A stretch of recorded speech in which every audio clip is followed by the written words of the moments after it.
आज मैं आप लोगों को एफआईआर पंजीकरण के संबंध में बताऊंगा।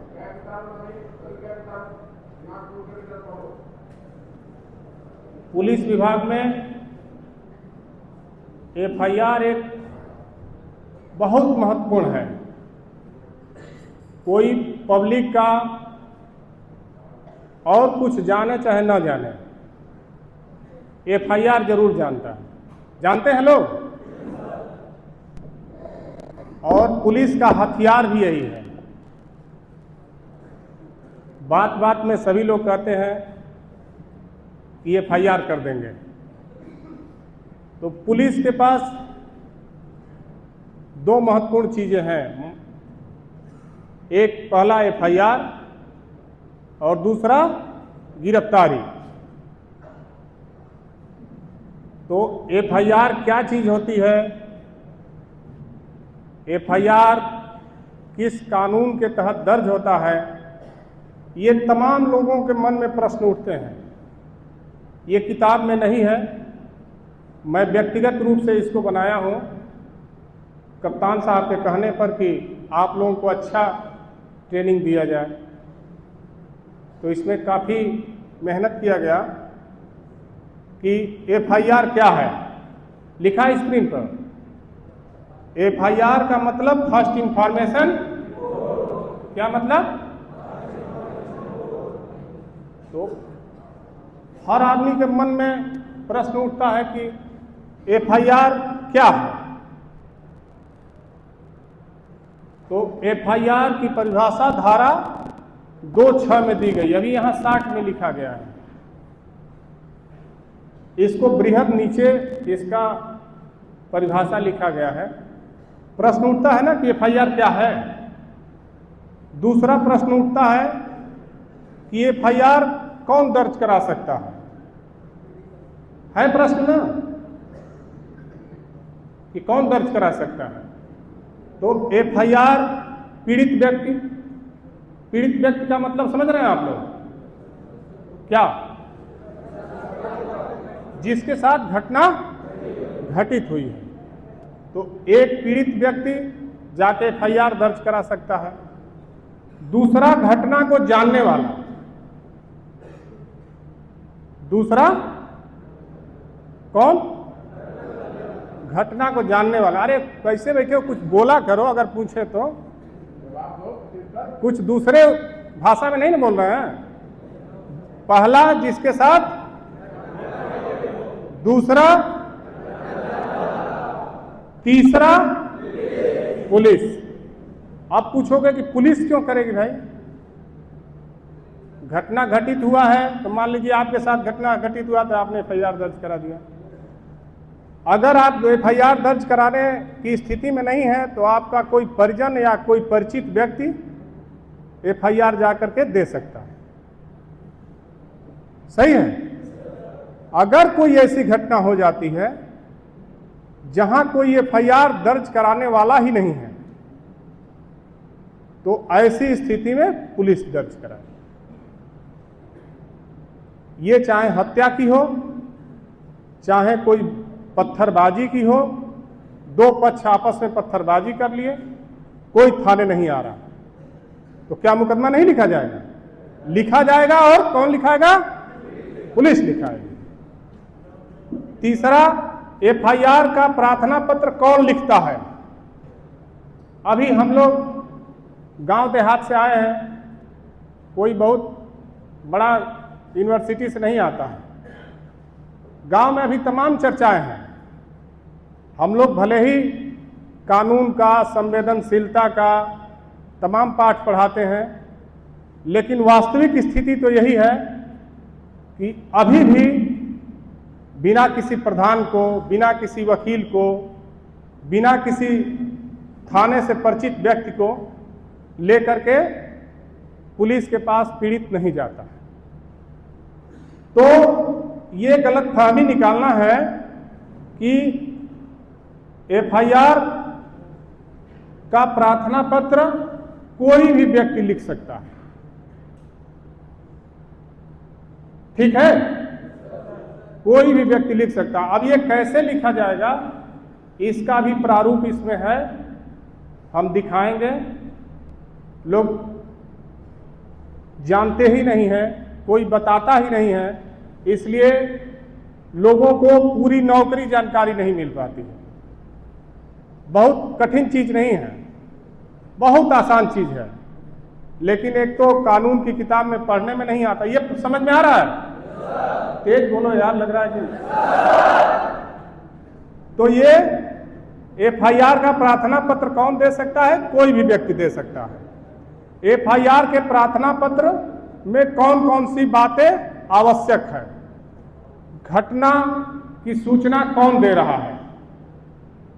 खड़े हो जाओ। क्या नाम है?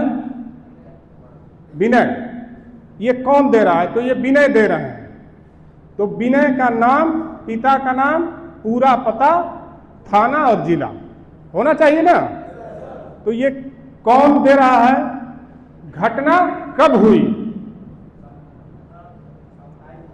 तो एफआईआर जब भी लिखोगे पहले अपना नाम पता दोगे, घटना कब हुई, दिनांक डालोगे और समय डालोगे घटना का।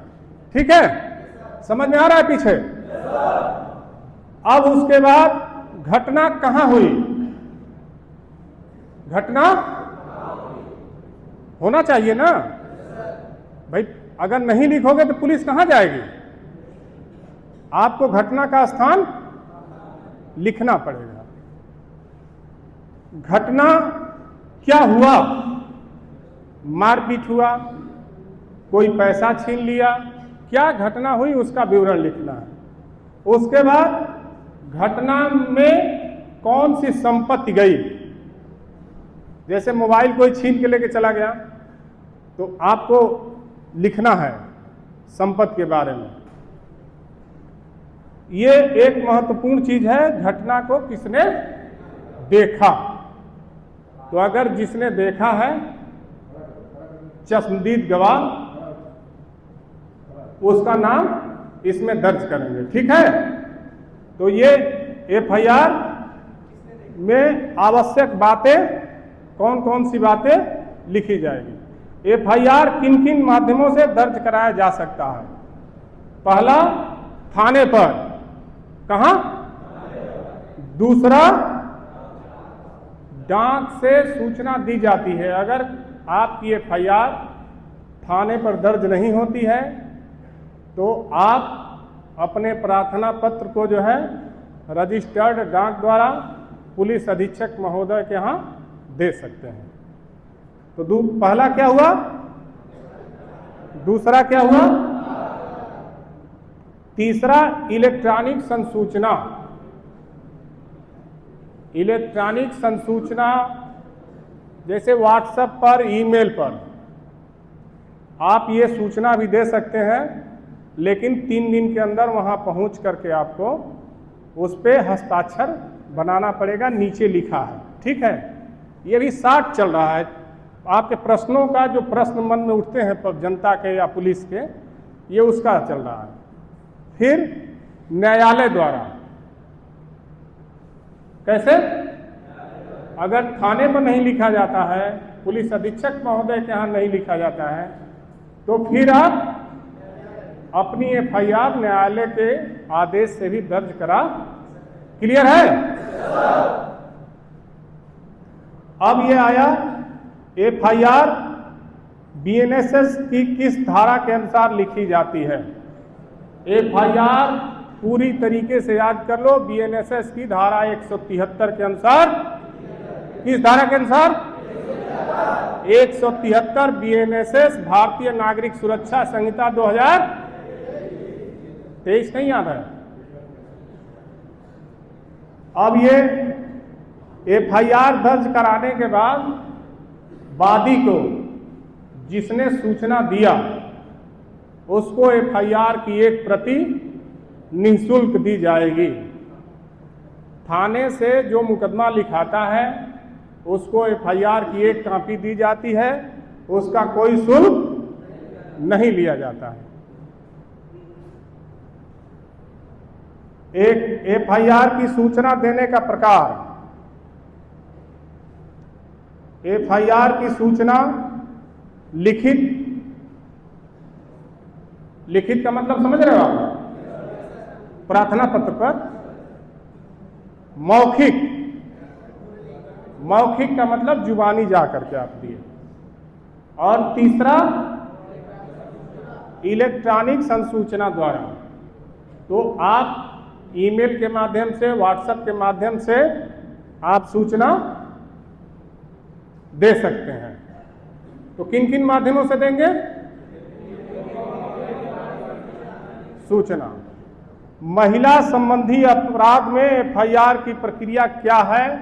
महिला पुलिस अधिकारी द्वारा लिखी जाएगी। आज महिला के संबंध में मिशन शक्ति का कार्यक्रम चला है। अत्यंत ही संवेदनशील प्रकरण है महिला संबंधी अपराध का। तो महिला की जो भी एफआईआर है, नियमानुसार, कानून के अनुसार महिला पुलिस अधिकारी द्वारा लिखी जाएगी। एफआईआर कितने प्रकार की होती है? एक एफआईआर होता है, दूसरा एनसीआर, तीसरा कंप्लेंट केस। बहुत कठिन चीज है, पूरी नौकरी में लोग नहीं जान पाते हैं, लेकिन ये कानून को 3 भागों में, बीएनएस को 3 भागों में विभाजित किया गया है। एक गंभीर प्रकृति का, जिसमें एफआईआर दर्ज होगी। एक उससे छोटा मामला, जिसमें एनसीआर दर्ज होगी। और एक तीसरा प्रकृति का मामला होता है, जिसको हिंदी में परिवाद कहते हैं और इंग्लिश में कंप्लेंट केस कहते हैं। क्या कहते हैं? Complaint case. एनसीआर छोटा प्रकृति का मामला होता है। एफआईआर का मतलब दर्ज होगा तो तुरंत आप इन्वेस्टिगेशन करेंगे और किसी व्यक्ति को गिरफ्तार कर लेंगे। एनसीआर जब दर्ज करते हैं तो वो भी प्रथम सूचना रिपोर्ट ही है। वो दर्ज करेंगे तो विवेचना करने का आपको अधिकार नहीं है बिना न्यायालय के आदेश के। ठीक है, समझ में आ रहा है आप लोग? उसके बाद जो है, पुलिस एफआईआर को कैसे देखें? अगर आपने एफआईआर दर्ज करा दिया तो आप अपनी एफआईआर को कैसे देख सकते हैं? यूपी का आप ऐप है, कितने लोग जानते हैं? हाथ उठाओ। यूपी का ऐप है किसके किसके मोबाइल में डाउनलोड है? तो आप यूपी का ऐप के माध्यम से प्रदेश के किसी भी थाने का आप एफआईआर देख सकते हैं। ठीक है, समझ में आ गया? किन किन मामलों में ऑनलाइन एफआईआर दर्ज होती है? ठीक है, ऑनलाइन एफआईआर दर्ज होती है अज्ञात मामलों में। किस मामलों में?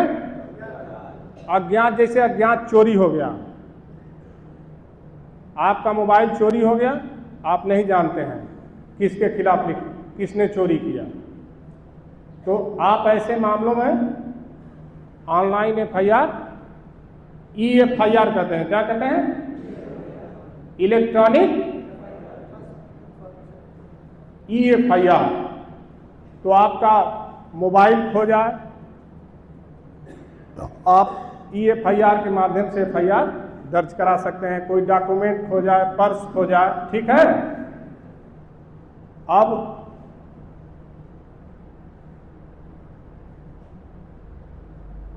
किन किन मामलों में ऑनलाइन एफआईआर होती है? अज्ञात मोबाइल, गाड़ी चोरी, कागजात की चोरी, ठीक है।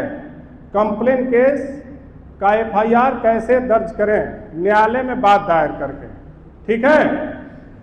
एफआईआर दर्ज होने के बाद पुलिस का अधिकार, एफआईआर दर्ज हो जाता है तो बिना किसी के आदेश प्राप्त किए पुलिस को ये अधिकार है कि उस एफआईआर की विवेचना करें, इन्वेस्टिगेशन करें। विवेचना, इन्वेस्टिगेशन, तफ्तीश, ये सब एक ही शब्द है। अभी आपको थोड़ा सा अटपटा लगेगा कि तफ्तीश क्या नया शब्द आ गया, इन्वेस्टिगेशन क्या आ गया, विवेचना क्या आ गया, सब एक ही है। धीरे धीरे ये सब आम बोलचाल के भाषा में आ जाएगा। ठीक है, इसके बाद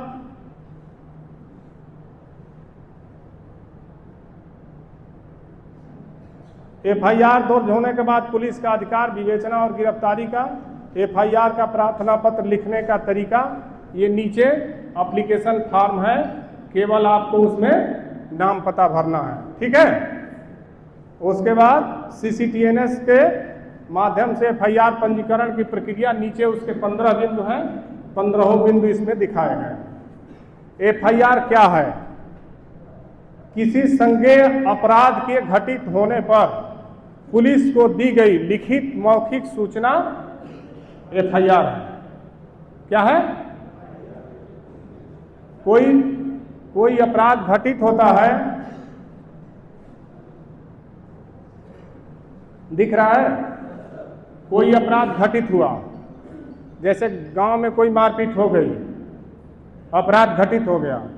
अपराध घटित होने के बाद कहाँ जाएंगे? थाने पर। थाने पर जाएंगे ना। गांव में मारपीट हुआ तो कहाँ जाएंगे? थाने पर। थाने पर जाकर के जो पहली बार जो सूचना दिया जाता है उसको क्या कहते हैं? फर्स्ट इंफॉर्मेशन रिपोर्ट, एफआईआर, संज्ञेय अपराध की इतला। अब इतला कहोगे क्या है? कानून में इतला का मतलब होता है सूचना। तो इन सब चीजों को हिंदी में ला दो, बहुत कठिन चीज को आसान कर दो। इतला जहां शब्द आए वहां सूचना लिख देना। ठीक है, तो इसको कहते हैं एफआईआर। क्या है प्रश्न था, उसका जवाब। संज्ञेय अपराध क्या है? संज्ञेय अपराध की परिभाषा बीएनएसएस की धारा 2(6) में दिया गया है। ठीक ना। संज्ञेय अपराध, कौन सा अपराध संज्ञेय है, कौन सा अपराध असंज्ञेय है, और कौन सा मामला कंप्लेंट केस है। संज्ञेय असंज्ञेय बीएनएसएस की अनुसूची प्रथम किताब खोलोगे, उसमें सबसे लास्ट में बीएनएसएस जहां समाप्त होता है वहां अनुसूची प्रथम है। अपराध के सामने अगर संज्ञेय लिखा है तो वो एफआईआर होगी, अगर असंज्ञेय लिखा है तो क्या होगा? एनसीआर होगा। समझ में आ गया सबको? अब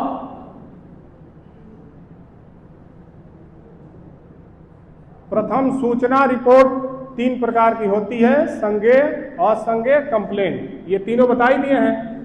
ठीक है, थाने पर सूचना 173 1 के बीएनएसएस के अनुसार दर्ज होती है। पुलिस अधीक्षक महोदय को जो सूचना दी जाती है, प्रार्थना पत्र भेजा जाता है रजिस्टर्ड डाक से, वो 173(4) के अनुसार भेजा जाता है। न्यायालय के आदेश पर जो विवेचना होती है वो बीएनएसएस की धारा 175(3) के अनुसार से। सबको क्लियर?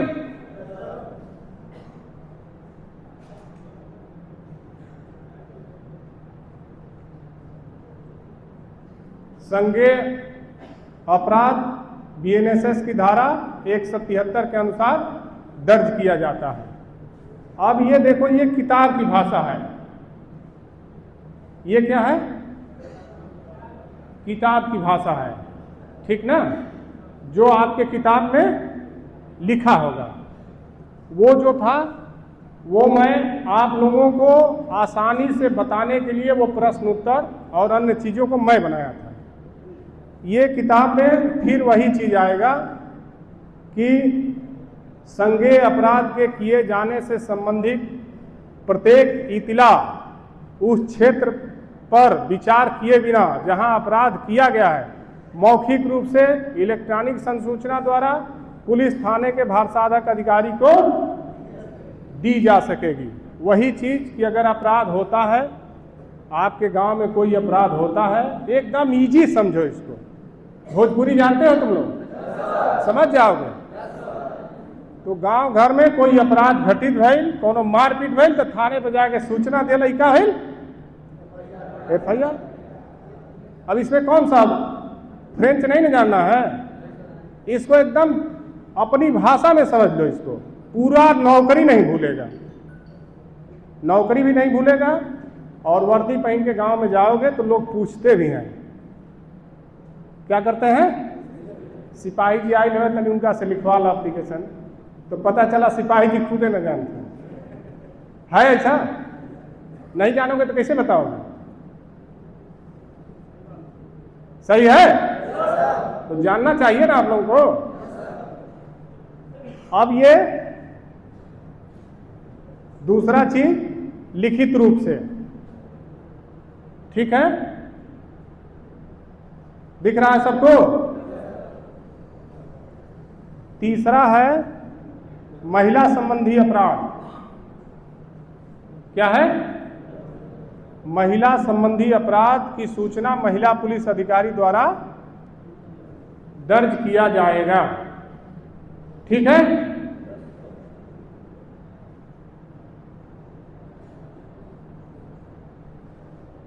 अब देखो एक नया चीज आ गया, ठीक ना। अगर महिला संबंधी अपराध कोई घटित हुआ है और वो महिला मानसिक या शारीरिक रूप से निःशक्त हो, मतलब समझ रहे हो? बताओ, मानसिक शारीरिक रूप से निःशक्त का मतलब कि विकलांग हो, बोल नहीं पा रही है, अपनी बात को रख नहीं पा रही है, तो ऐसे मामलों में द्विभाषिया को बुलाया जाएगा और उसकी बातों को समझ करके और तब एफआईआर। ये नया चीज है, इसको बहुत आसानी से समझ लेना है। अब ये मानसिक और शारीरिक रूप से निःशक्त नहीं समझ में आएगा, लेकिन शारीरिक रूप से विकलांग कोई है, बोलने में असमर्थ है या मंद बुद्धि का है, तो उसके लिए विशेषज्ञ को बुला के तब एफआईआर। समझ में आ गया?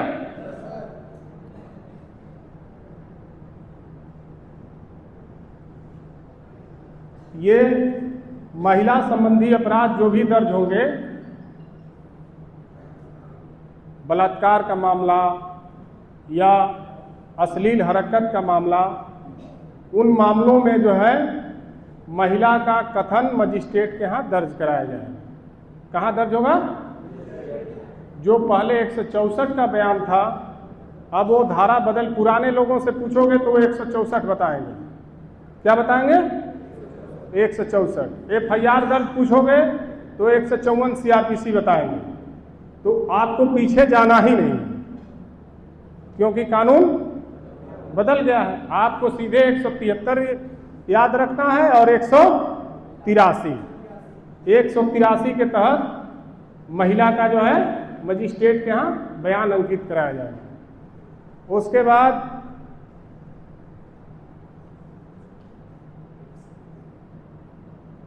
अब नई व्यवस्था आ गई है, ठीक ना।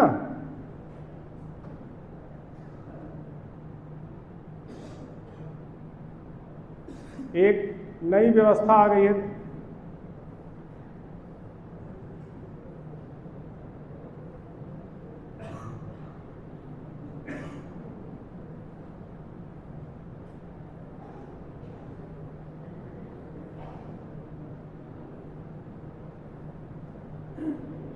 ये जांच की, ठीक है। पहले जांच का प्रावधान नहीं था। कोई भी एफआईआर की सूचना देता था तो उसे जांच करने का कोई प्रावधान नहीं था, लेकिन नया बीएनएसएस जब कानून बना है तो इसमें ये जांच का प्रावधान है। अगर अपराध 7 साल तक के सजा वाला अपराध है तो उस अपराध में थानाध्यक्ष, स्टेशन अफसर, थानाध्यक्ष कह लीजिए, थाना प्रभारी कह लीजिए, प्रभारी निरीक्षक कह लीजिए, एक ही शब्द है, वो अपने संबंधित क्षेत्राधिकारी पुलिस उपाधीक्षक महोदय से अनुमति प्राप्त करके 7 साल तक के अपराध वाले मामले में 14 दिन तक की जांच कर सकता है। पहले कानून में पुलिस को इंक्वायरी का कोई अधिकार, लेकिन अब आपको जांच करने का अधिकार क्या हुआ? प्राप्त हो गया है ना?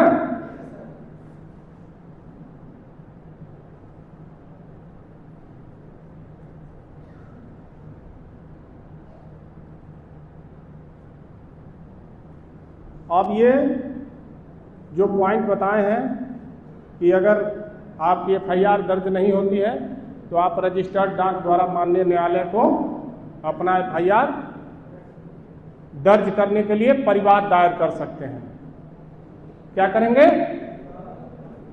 परिवाद दायर करेंगे। ये पहले 156(3) के अनुसार होता था, अब जो है ये 175 के अनुसार होगा। ठीक है। अब एक ये पहले लिखा जाता था नील पर एफआईआर दर्ज हो। एक तो एफआईआर आप पूरे भारत में कहीं भी दर्ज करा सकते हैं। एफआईआर की सूचना कहां दर्ज करा सकते हैं? आवाज नहीं आ रही है पीछे से। एफआईआर की सूचना पूरे भारत में कहीं भी आप दर्ज करा सकते हैं। तो इसी को कहते हैं जीरो एफआईआर। अगर आप मध्य प्रदेश की घटना है, उत्तर प्रदेश में आप दर्ज कराते हैं तो जीरो एफआईआर दर्ज होगी और वो एफआईआर सीसीटीएनएस के माध्यम से ट्रांसफर होके मध्य प्रदेश, इसको कहते हैं क्या? Zero FIR. लिखित प्रार्थना पत्र दे करके आप समझी गए हैं, लिखित प्रार्थना पत्र देकर एफआईआर दर्ज कराएंगे। दूसरा, जुबानी या मौखिक प्रार्थना पत्र देकर एफआईआर दर्ज कराएंगे। इलेक्ट्रॉनिक संसूचना, प्रश्न आप समाप्त हो जाएगा तो लिख लो अपना प्रश्न, और जैसे खत्म हो जाएगा हम सबके प्रश्न उत्तर का जवाब दे के ही जाएंगे। ठीक है। आप चाहे जितना, जो पूरे क्लास में जो भी मन में आपके प्रश्न आते हैं आप अपने कॉपी पर लिख लो। मेरा क्लास खत्म हो जा रहा है, मैं यहीं खड़ा रहूंगा, हर एक व्यक्ति का जवाब मैं दे के जाऊंगा। चाहे पुलिस विभाग से किसी भी प्रकार का प्रश्न हो, चाहे वो पुलिस रेगुलेशन का हो, चाहे वो बीएनएस का हो, चाहे बीएनएसएस का हो, हम सब का जवाब दे देंगे। आप अपना प्रश्न लिख लो। ठीक है। अब इलेक्ट्रॉनिक संसूचना अगर कोई देता है तो उस व्यक्ति को 3 दिन के अंदर थाने पर आना होगा और आ करके हस्ताक्षर करता है, तभी उसकी बात एफआईआर मानी जाएगी, अन्यथा नहीं मानी जाएगी। महिला संबंधी अपराध महिला पुलिस अधिकारी द्वारा पंजीकृत किया जाएगा। महिला संबंधी अपराध जब भी पंजीकृत होगा उसकी वीडियोग्राफी की जाएगी। क्या किया जाएगा? अगर आप थाने पर हैं, किसी महिला ने बलात्कार के अपराध का आरोप लगाया तो महिला पुलिस द्वारा उसे दर्ज किया जाएगा और जो बयान दे रही है उसका क्या होगा? वीडियोग्राफी होगी, वीडियो रिकॉर्डिंग किया जाएगा। ठीक है। यदि पीड़िता शारीरिक मानसिक रूप से निःशक्त है तो द्विभाषिया को बुला करके और उसकी बातों को समझा जाएगा और उसके बाद उसे लिखा जाएगा। ठीक है। महिला संबंधी अपराध का बयान मजिस्ट्रेट के यहाँ 183 के तहत दर्ज कराया जाएगा। एफआईआर की प्रति वादी को निःशुल्क दी जाएगी। 3 वर्ष से 7 वर्ष तक के सजा वाले अपराध वाले मामले में थानाध्यक्ष संबंधित क्षेत्राधिकारी की अनुमति से 14 दिन तक जांच कर सकते हैं। थाने पर एफआईआर दर्ज न होने पर डाक द्वारा पुलिस अधीक्षक महोदय को सूचना दिया जाएगा। प्रथम सूचना रिपोर्ट जिसके साथ घटना घटित हुई है वो कर सकता है, जो घटना के बारे में जानकारी रखता है वो कर सकता है। अभियुक्त द्वारा स्वयं थाने पर आकर घटना की सूचना दे सकता है। अगर कोई ऐसा व्यक्ति है जो अपराध किया और अपराध करने के बाद थाने पर आकर के सूचना देता है कि साहब मैंने ये अपराध कर दिया है, तो अभियुक्त द्वारा भी सूचना दी जाती है, तो सूचना दर्ज किया जाएगा, क्योंकि वो अपराध की सूचना दे रहा है। ठीक है। तमाम ऐसे केस आते हैं कि ऊब जाते हैं लोग, अपने बीवी बच्चों को मार करके और थाने पर चले जाते हैं कि साहब मैंने अपने बीवी बच्चों को मार दिया। दर्ज होना चाहिए ना। तो अगर अभियुक्त व्यक्ति भी आकर के सूचना देता है एफआईआर की, तो एफआईआर दर्ज किया जाएगा। ठीक है।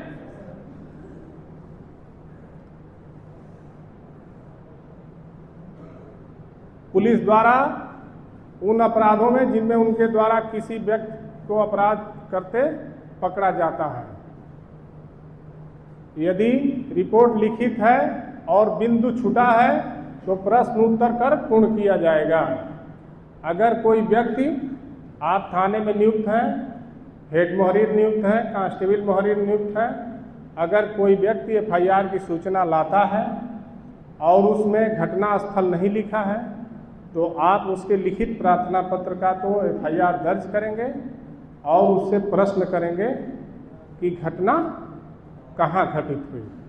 तो लिखित तो दिया है, लेकिन उससे प्रश्न उत्तर कर करके एफआईआर का कॉलम पूरा करेंगे। तो घटना लिखित दर्ज होगी, मौखिक दर्ज होगी, और लिखित मौखिक बोल नहीं रहे हो यार, नहीं समझ में आ रहा है क्या?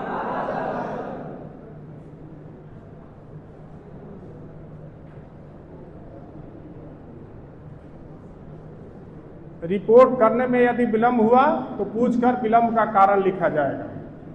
बहुत महत्वपूर्ण चीज है कि अगर आप कोई चीज लिखते हो, जैसे निबंध लिखने के लिए दिया जाएगा, जिस बिंदु पर निबंध लिखना है उस बिंदु को छोड़ करके सब कुछ लिख दिए, नंबर मिलेगा?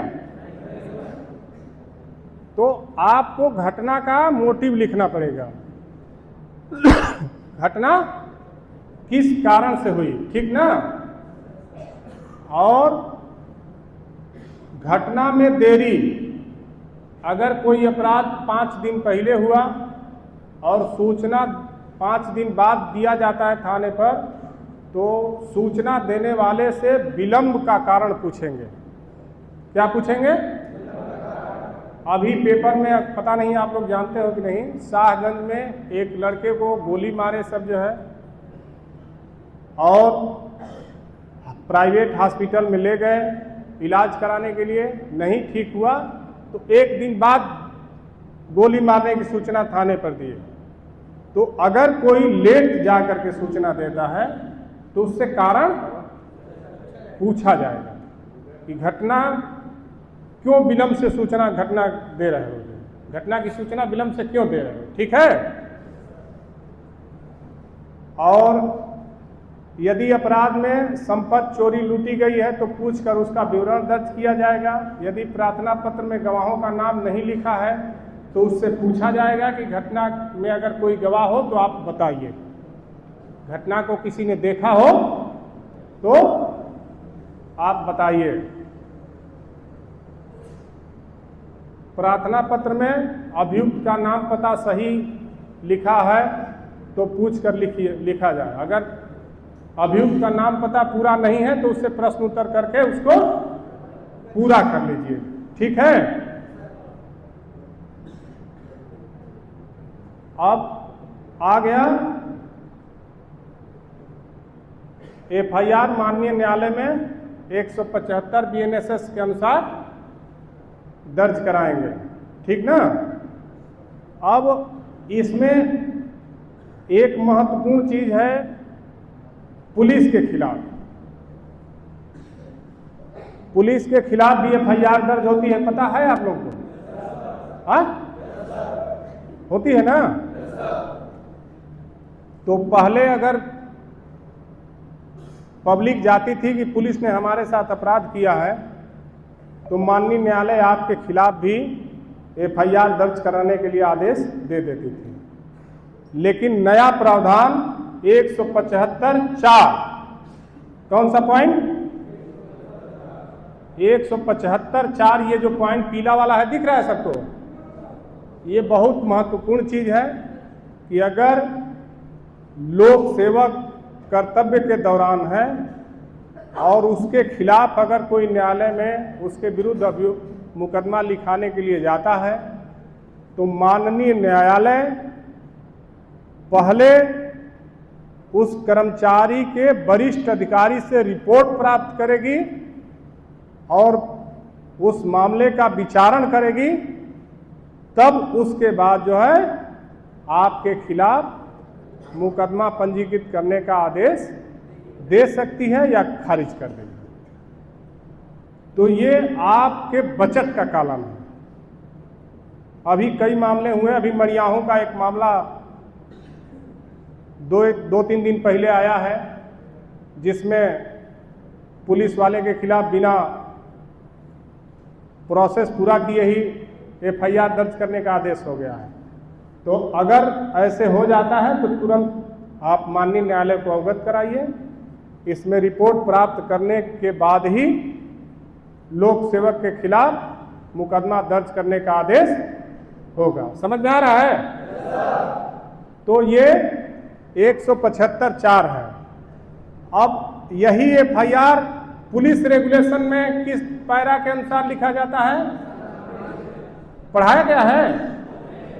हाँ, तो लिख लो इसी में जो है पैरा 97 के अनुसार, पुलिस रेगुलेशन के पैरा 97। अगर ये प्रश्न आता है BNSS में आएगा तो FIR किस धारा के अनुसार होगी? 173 के अनुसार। पुलिस रेगुलेशन में आएगा तो FIR किस पैरा के अनुसार होगी? तो 97 के अनुसार। ठीक है। अब उसमें पहले ये प्रारूप होता था, पुलिस प्रपत्र संख्या 341 3 प्रति में दर्ज होती थी।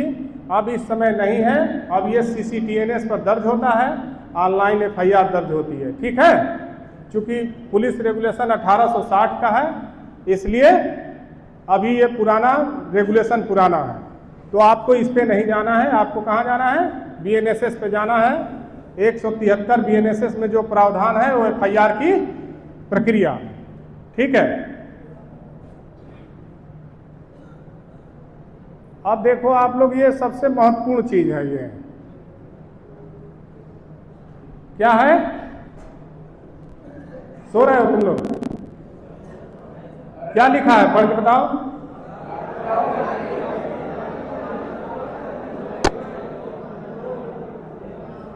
अरे नहीं प्रसन्न रहोगे तो हम नहीं पढ़ाएंगे। नहीं प्रसन्न रहोगे तो हम नहीं पढ़ाएंगे। हमारा क्लास हंसते रहो, मुस्कुराते रहो और बढ़ते रहो। हम जबरी पढ़ाने वाले नहीं हैं। तो ये क्या है?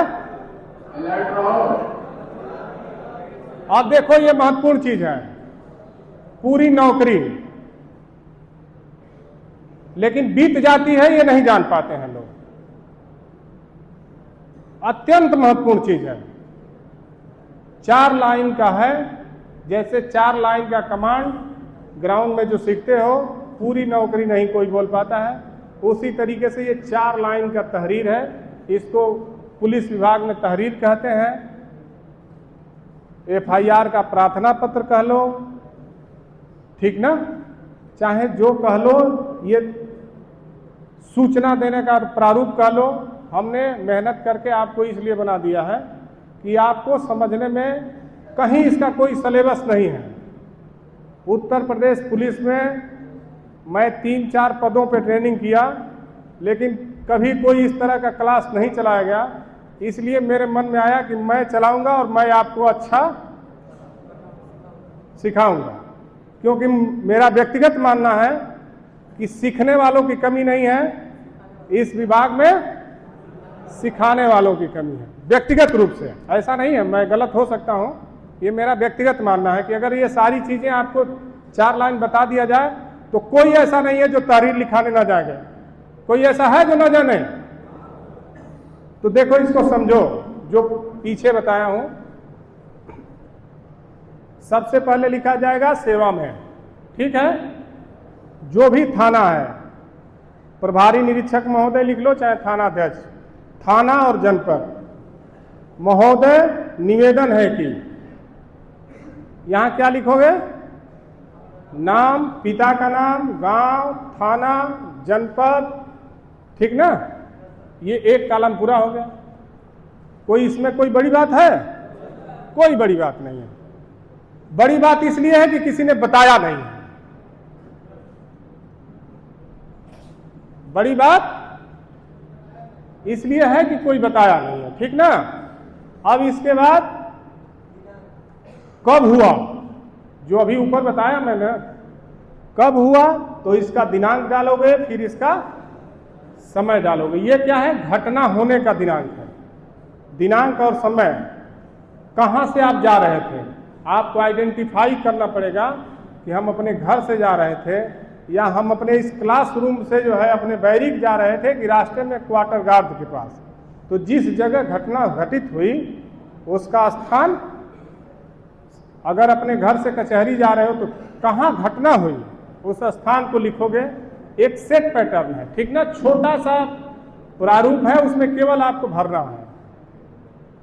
तो नाम, दिनांक और समय, ठीक ना? किस दिनांक को किस समय घटना घटित हुई, किस स्थान पे घटना घटित हुई, ठीक ना? और किस कारण घटना हुई, किस विवाद को लेकर के। जो भी आपसे झगड़ा होगा, मारपीट होगा या कुछ होगा तो कोई तो कारण होगा। हाँ, भगवान राम बाली को मारे थे तो कारण बताए थे ना? बाली पूछा था कि नहीं? प्रश्न क्या पूछा था? कारण कौन नाथ मोहि मारा, मैं बैरी सुग्रीव ही प्यारा, पूछा था। तो कारण जरूरी है, किस कारण विवाद हुआ, जमीन का विवाद है, नाली का विवाद है, या एक दूसरे को नीचा दिखाने का विवाद है। अभी इसमें बहुत है, कुछ तेज होंगे तो दिखाते होंगे कि दूसरे वाले को कुछ आता नहीं है, ठीक ना? तो जिसको कुछ नहीं आता है अगर वो मेहनत करेगा तो उसको हमेशा दिखाएगा कि तुमको कुछ नहीं आता, क्योंकि सब्जेक्ट बदल गया। अब तो मैथ, फिजिक्स, केमिस्ट्री पढ़ना नहीं है, अब तो यहां क्या पढ़ना है? सेवा पढ़ना है। जिसको जितना अच्छा सीखने का ललक हो, उत्साह हो, वो उतना अच्छा पुलिसिंग करेगा और पुलिस के बारे में जानेगा। तो ये इसमें आप लिख देंगे किस कारण विवाद हुआ, फिर उसके बाद किसने किसने मारा, तो विपक्षियों का नाम लिख दोगे आप, जो है दिखाई दे रहा है। क्या घटना घटित हुई, मारपीट हुई, गाली गुप्ता दिए, डंडा लाठी डंडा से मारे, मोबाइल छीने, संपत्ति का विवरण, और उसके बाद क्या हुआ उसका परिणाम। आपको चोट आएगी तो वो भी दर्शाएंगे कि मुझे चोटें आई हैं, क्योंकि अगर चोट आई है तो उसका मेडिकल परीक्षण होगा, ठीक ना? और इस घटना को किसने देखा है, ये सूचना आप यहाँ अपना हस्ताक्षर बनाएंगे और मोबाइल नंबर डालेंगे और दे देंगे। इसी को क्या कहते हैं? तहरीर कहेंगे, प्रार्थना पत्र कहेंगे, FIR कहेंगे। तो अगर कोई पीड़ित आता है और बताता है कि मेरा एक प्रार्थना पत्र लिख दीजिए, तो ये प्रारूप अगर हमारा आप रख लोगे, ठीक है, या इसको देख लोगे, अभी इसका मैं PDF भी भेज दूंगा, तो आप तुरंत इसको खोलोगे और कहोगे कि नाम बताओ, तो लिखो सेवा में थानाध्यक्ष फला, अपना नाम पता लिखो, घटना का दिनांक लिखो, घटना का स्थान लिखो, ठीक ना? घटना किस कारण घटित हुई, कौन कौन लोग मारे कूटे, क्या क्या चोटें आई, किसने देखा, ये तुरंत आप दर्ज करा दोगे और ले जाके दे दोगे। ये बहुत आसान चीज है, एकदम छोटी सी बात है, लेकिन जिससे बता दो कि लिखा के लाओ तहरीर, तो वो लिखा के, हम लोग काफी थाना में चलाया, चौकी चलाया, लेकिन कोई लौट के नहीं आता, कहता है साहब दूसरा काम बता दीजिए, ये मत बताइए जो, ठीक है? तो ये सब लोग देख लिए क्या है? तेज बोलोगे तो सुनाई देगा, हम ऊंचा सुनते हैं।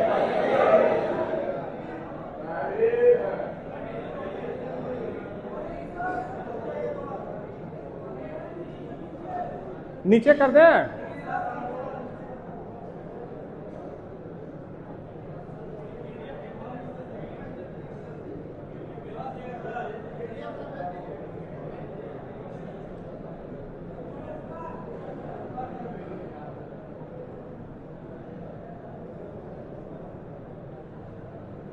ठीक है,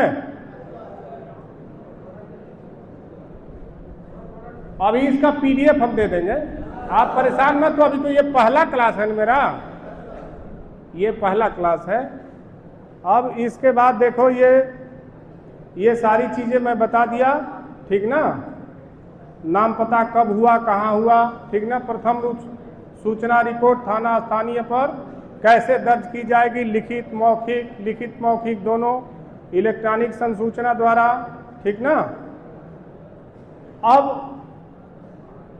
ये एक महत्वपूर्ण चीज है, ठीक ना। आवाज नहीं बेटा, एक महत्वपूर्ण चीज है। ये वो सूचना जो देने का काम था, प्रार्थना पत्र, वो पब्लिक का काम था। किसका काम था? अब क्या आ गया, ये जीडी में एंट्री करना, ये पुलिस का काम है। इसको थाने पर चिन्हित 2 लोग कर पाते हैं। कितने लोग? 2 लोग, 4 लोग, या चिन्हित मान लो कि 6 या 4 लोग कर पाते हैं बामुश्किलन। क्या सर? जो हेड मोहरीर होगा, जो मुंशी होगा। और क्यों कर पाते हैं? क्योंकि वो किसी को बताते ही नहीं है कि कैसे होता है।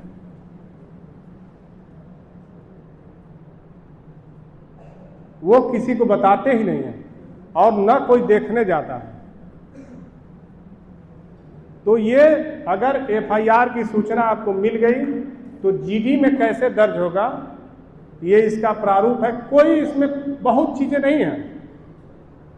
कोई भी व्यक्ति आएगा तो पहले आएगा ना, तो इसको लिखोगे इस समय वादी श्री, माने सूचना देने वाला, नाम पता उसका लिखोगे, उपस्थित थाना आकर एक किता लिखित हिंदी तहरीर या प्रार्थना पत्र, ठीक ना, टाइप शुदा जो भी ले आएगा, तो ले आकर के देगा ही ना, तो उसको दाखिल करना, मान लो कि ले आकर के देता है। उसके बाद किस संबंध में देता है, गाली गलौज, जान से मारने, धमकी, जो प्रकरण उसमें रहेगा पढ़ करके वो कंटेंट इसमें डाल दोगे। पहले वो थाने पर आया, उसके बाद प्रार्थना पत्र दिया, किस संबंध में दिया, उसके बाद मुकदमा अपराध संख्या एक शब्द आ गया। क्या होगा? मुकदमा अपराध संख्या। ये आपके लिए थोड़ा सा नया लगेगा। मुकदमा अपराध संख्या मतलब होता है कि हर थाने का एक क्रमांक बना हुआ है एफआईआर का। अगर पहली एफआईआर दर्ज होगी तो उसके आगे ही अगला नंबर पड़ता जाएगा। उसको क्या कहते हैं? मुकदमा अपराध संख्या। हिंदी में मुकदमा अपराध संख्या, इंग्लिश में क्राइम नंबर। क्या कहेंगे? Crime number.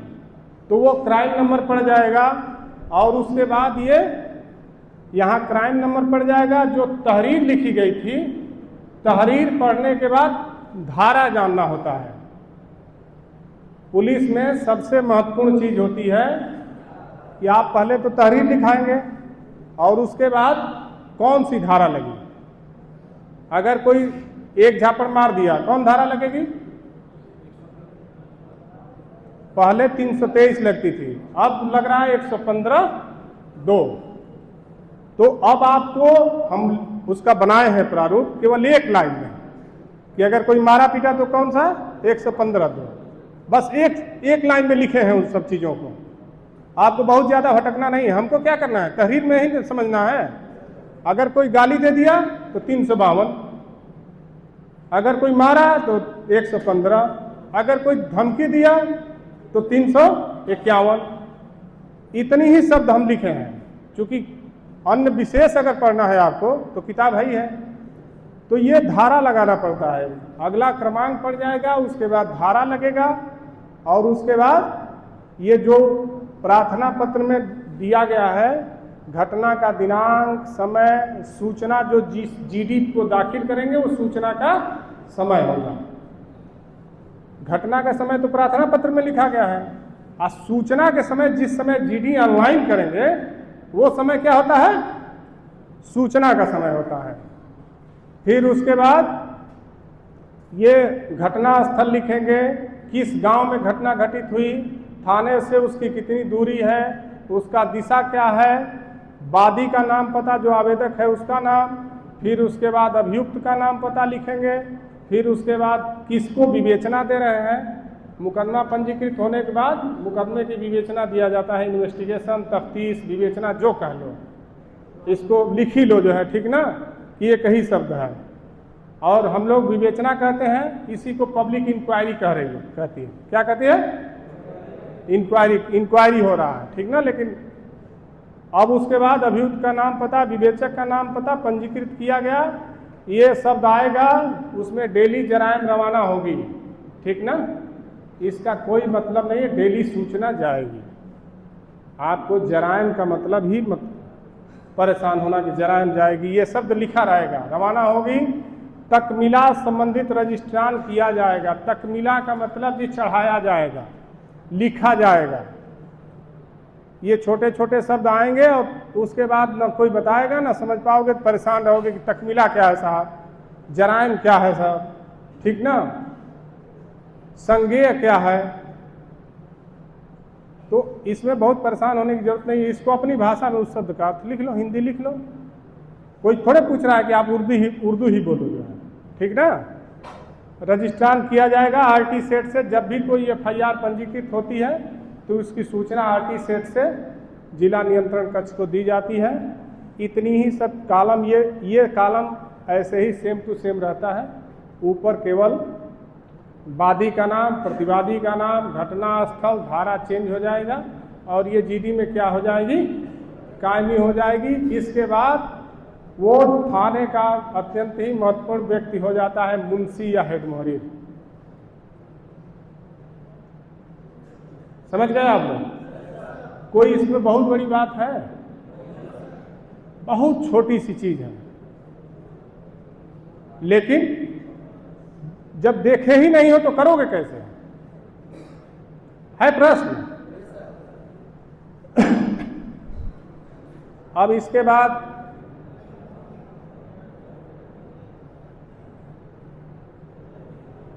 ये सीसीटीएनएस पे एफआईआर का कॉलम है। इसमें 15 बिंदु भरे जाते हैं। अगर जो कर्मचारी सीसीटीएनएस पे नियुक्त होना चाहता है, अभी पूछा गया प्रश्न ना कि कितने लोग सीसीटीएनएस पे काम करना चाहते हैं, तो सीसीटीएनएस पे जो आप प्रार्थना पत्र लिए हैं, प्राप्त किए हैं, उसमें से देख करके लिख देंगे थाना कौन सा है, मुकदमा अपराध संख्या एफआईआर नंबर आ जाएगा, वही दिनांक, समय, धारा, घटना घटित होने का ये कॉलम जो है उसमें बना है एफआईआर का 15 बिंदु। इसमें जब आप 15 बिंदु भर देंगे तो सीसीटीएनएस के माध्यम से क्या हो जाएगा, क्या हो जाएगा, बंद कर दें अब क्लास।